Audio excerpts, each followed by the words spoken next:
Hello tout le monde, j'espère que vous allez bien. On va faire une petite guidance assez rapide pour le portail du 888, puisque nous sommes aujourd'hui sur ce grand portail qui fait couler beaucoup d'encre dans le milieu du dev perso et du milieu spirituel. Donc on va regarder très rapidement un petit peu les énergies qui s'enclenchent. La dernière fois on parlait d'un changement de fréquence, on parlait de fin de cycle aussi et début d'un nouveau cycle.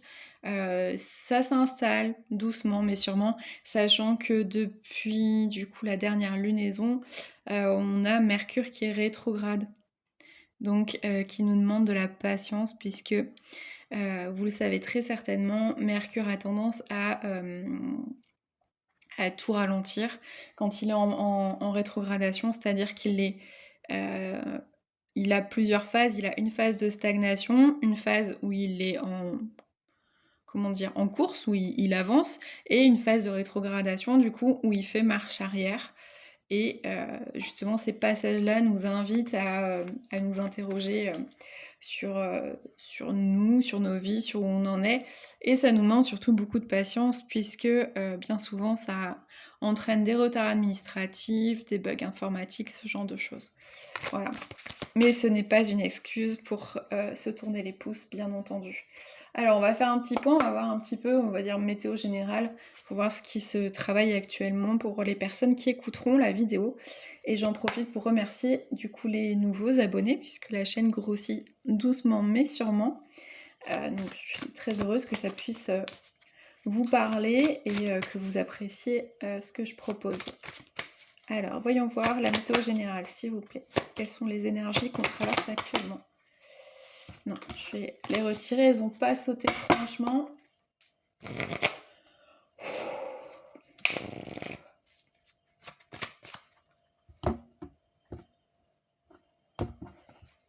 Alors, quelles sont les météos quelle est la météo du moment, s'il vous plaît? Ok, alors.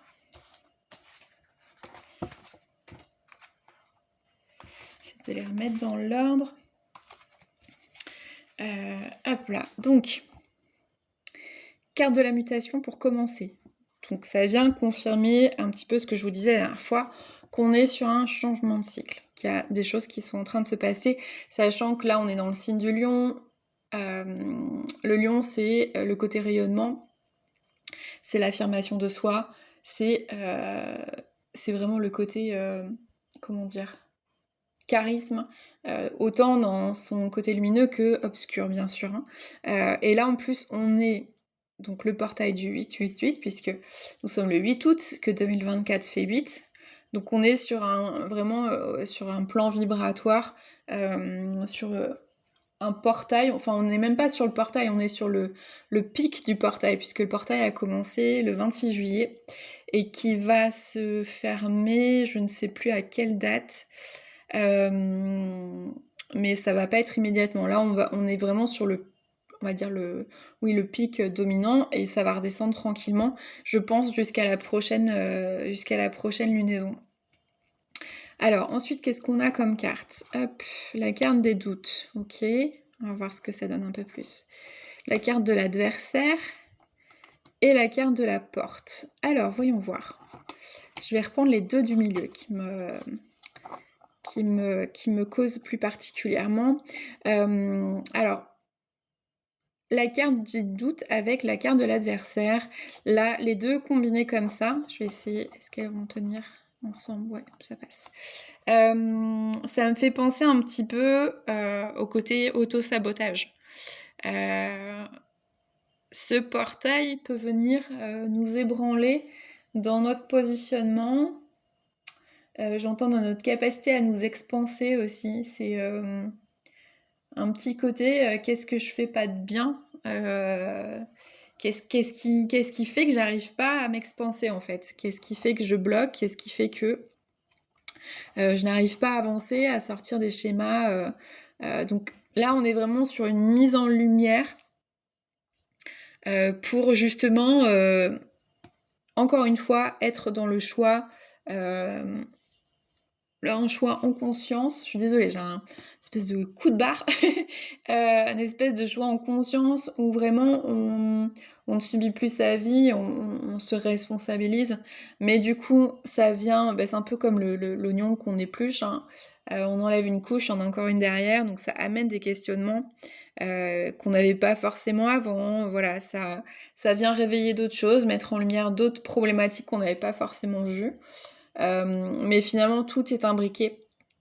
Et ça nous demande justement de comment dire, de mettre tout à plat pour avoir des compréhensions sur les liens entre, je sais pas, par exemple le transgénérationnel et nos schémas répétitifs actuels, sur par exemple,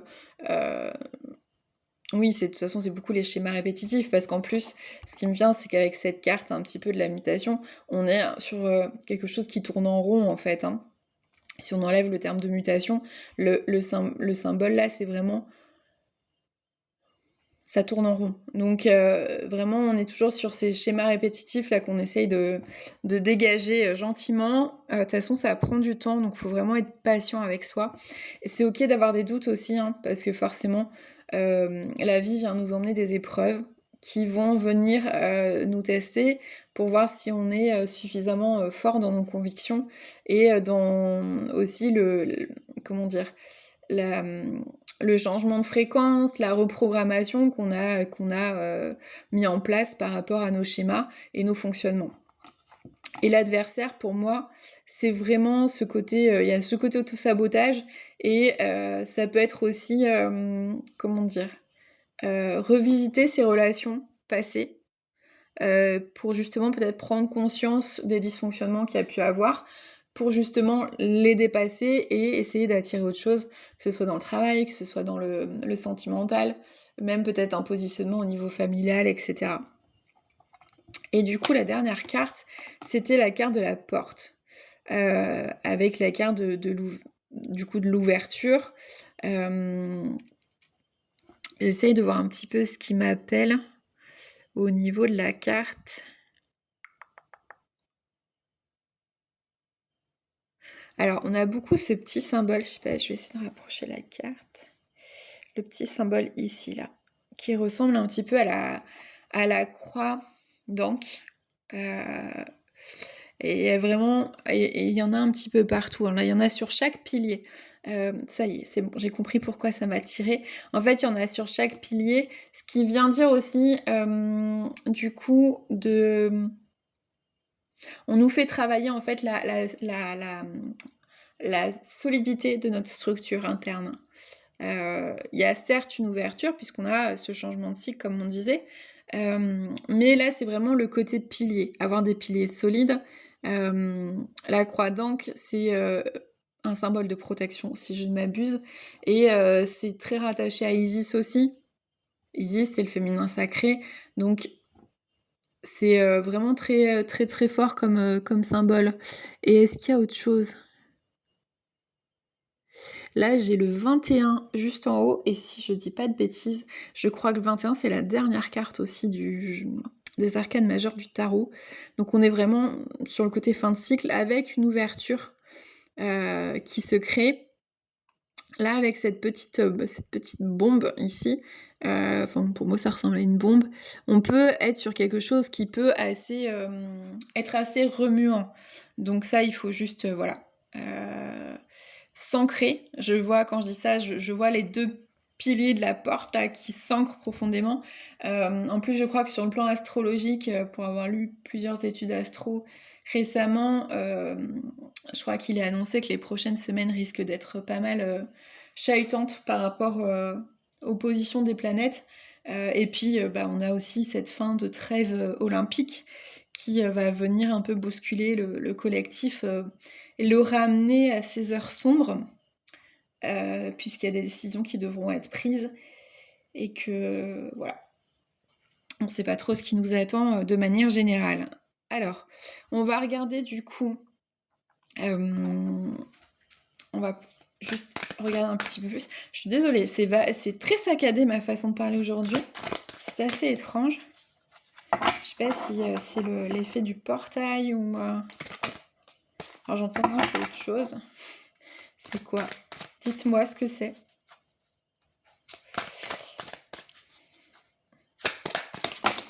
Hop là, oula, il y a plein de cartes qui ont sauté. Alors attendez, il faut que je ramasse celle qui est tombée. Hop là. Ok, alors...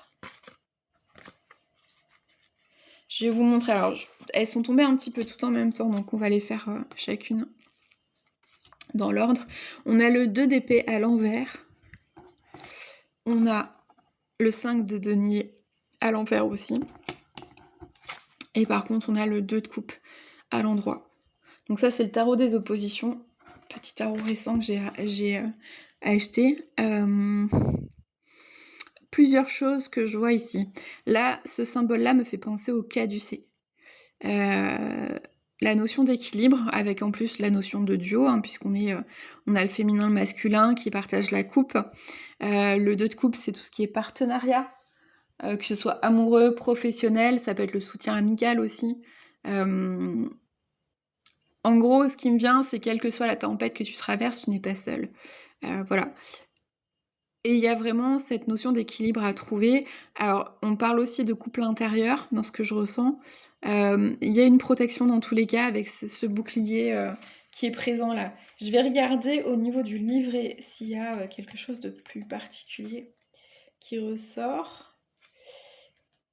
Est-ce qu'ils ont des textes différents? Alors...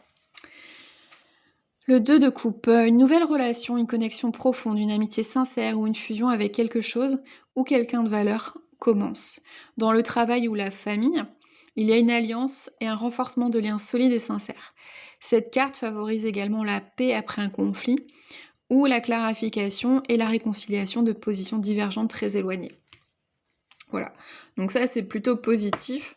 Ce que j'entends, c'est qu'il y a eu peut-être un peu de dispersion là dans l'été, liées aux vacances, aux activités de chacun, et que là il y a un retour, peut-être un petit retour vers ce cocon familial de sang ou de cœur, qui un appel à revenir à sa famille d'âme, à reconnecter justement avec les personnes qui nous font du bien. C'est vraiment le côté solidaire, on se prend par la main et on avance ensemble coûte que coûte. Ensuite, ces 2 cartes qui sont sur un aspect plus négatif. Donc on a le 2 d'épée et le 5 de denier. Dans les 2 cas, on voit des personnes un peu résignées. Là, vous voyez, il y a un chevalier. Alors, il y a un chevalier à terre. Il y en a un autre derrière qui regarde un arbre mort avec une épée plantée. Vraiment, paysage de désolation. Donc, il peut y avoir, comment dire, une forme d'abattement, de renoncement. Alors attendez, j'entends un renoncement qui peut être nécessaire pour avancer. Donc peut-être qu'il y a des deuils à faire de certaines choses, de certains fonctionnements, de peut-être certaines habitudes de vie, et que pour l'instant ça vous met un peu à terre, parce que forcément on se prend une claque sur non mais là tu dois mettre un terme à tout ça, mais c'est pour du mieux en fait. J'entends vraiment comme ça. Il y a le côté aussi déposer les armes, hein, avec cette épée qui est plantée, qui n'est plus dans la main du chevalier. C'est vraiment la notion de lâcher prise. Et là, avec ce personnage-là, qui a un regard en plus hyper triste, il peut y avoir justement du coup cette énergie de deuil au sens général, hein, ça veut pas dire que vous allez perdre quelqu'un, mais ce sentiment un peu morose, qui peut paraître contradictoire du coup avec cette ambiance des Jeux Olympiques qui irradie sur quand même pas mal de gens.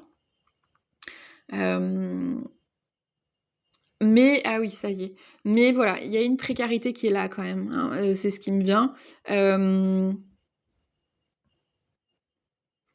Alors c'est comme si il y allait avoir entre guillemets, je suis désolée pour les termes, mais la merde allait ressortir à la surface. Alors ça peut être sur le plan collectif comme le plan individuel, bien sûr. Mais c'est qu'il va peut-être y avoir des mises en lumière justement de cette misère, de ce désespoir, et qui va finalement faire le retour dans nos foyers, d'où l'importance ici de rester solidaire avec les gens qu'on aime, avec les gens qui nous font du bien et à qui on fait du bien. Ça va être ça notre vraie richesse pour traverser cette période. Alors ce qui me vient, et ça n'appartient qu'à moi parce que ça passe par mon canal, c'est que l'inflation va s'aggraver. C'est ce qui me vient en message. Est-ce que vous pouvez me préciser des choses ou pas?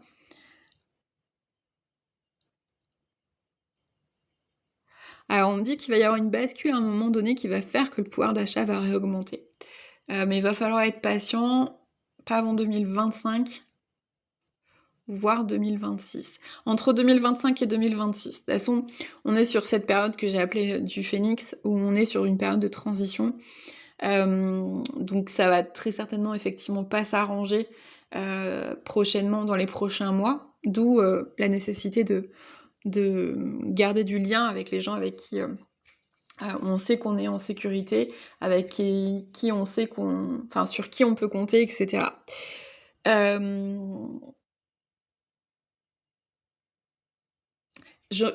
que j'essaie d'analyser aussi ce ressenti que j'ai, où je sens que j'ai les cordes très serrées. D'habitude, je sais pas si ça s'entendra sur le son, même je trouve que ma voix est assez saccadée et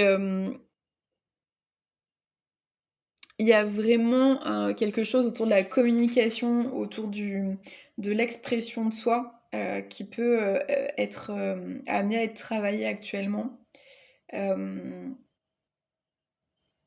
Ouais, j'entends, on n'ose plus trop donner son opinion sous couvert entre guillemets, de critique, de jugement, parce que justement, c'est un peu open bar, quoi. Tout le monde donne son avis sur tout, mais il y a plus trop de, comment dire, de retenue et c'est un peu comme quelqu'un qu'on prive, je sais pas, de sucre pendant un moment et que d'un seul coup il est tellement en manque qu'il va se jeter sur tout ce qui est sucré en sortant, quoi. C'est un peu l'idée où du coup la tempérance n'est pas vraiment au rendez-vous. Ok, est-ce que je poursuis ou pas? Alors, on me dit que je peux poursuivre. Sur quoi on va poursuivre? Finalement, elle va être un petit peu plus longue que prévu.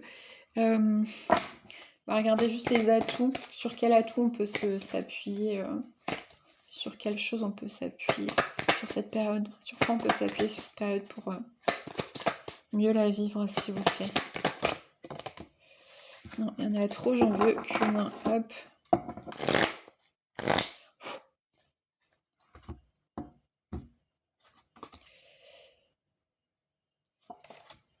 Ok, alors, du coup, j'ai sorti le 6 d'épée. 6 d'épée avec le terme de résolution, en gros, c'est, dans mon ressenti, c'est garder confiance dans le processus et le fait que les choses vont s'arranger. Il y a justement une résolution des problèmes qui peut prendre du temps et qui n'est pas forcément visible pour l'instant, mais j'entends Universe on board, ouais, l'univers est aux manettes. Donc faut juste patienter, c'est le timing entre guillemets divin. Les choses arrivent au moment le plus propice pour nous. Donc encore un peu de patience. Et on va faire 2 cartes conseils, une avec l'oracle des dragons. Bon bah il y en a eu 2. Ok. Alors, hop. On a la carte effort, conquer, et je vais pas réussir à le dire, conquering your demons. Excusez-moi pour l'accent, qui est un peu pourri aujourd'hui. Ce qui nous dit de conquérir nos démons. Donc là, ça rebondit un peu avec ce qu'on a vu au départ, le travail sur l'ego qui peut refaire surface. Justement, par rapport à cette période du lion et cette période de portail, c'est on peut avoir une mise en lumière de ce qui nous empêche de rayonner, ce qui nous empêche de nous expanser, je sais pas comment on dit. Voilà. Et on nous dit vraiment de nous reposer sur nos ressources, donc ressources internes, mais j'entends externe aussi, pardon, je me fais corriger.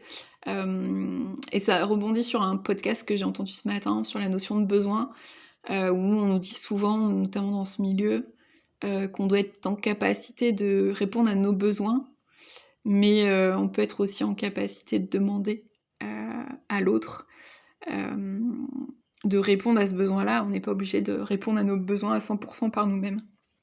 Voilà, petit clin d'œil au podcast que j'ai entendu ce matin, qui était chouette. Hop. Et pour finir, hop là, petite carte avec l'oracle magie de la lune. On a la carte de l'acceptation. Tu es dans une période d'élévation. Abandonne tes résistances et plonge avec joie dans cette nouvelle ère. Suivre le courant te permettra d'évoluer en conscience et avec justesse. Bon, ça vient conclure. Donc, soyez vigilants sur les petites remontées d'ego qu'il peut y avoir actuellement. Regardez-les avec justesse et bienveillance. Accueillez-les. Et puis, essayez de comprendre justement ce qui remonte à la surface pour... justement mieux, optimiser cette période d'élévation et la mettre à votre service. Écoutez, je vous souhaite un beau portail, une belle élévation du coup, et puis on se retrouve un de ces quatre pour une prochaine guidance. Prenez soin de vous et n'hésitez pas à liker la chaîne, et je vais réussir à couper mon téléphone. Hop là.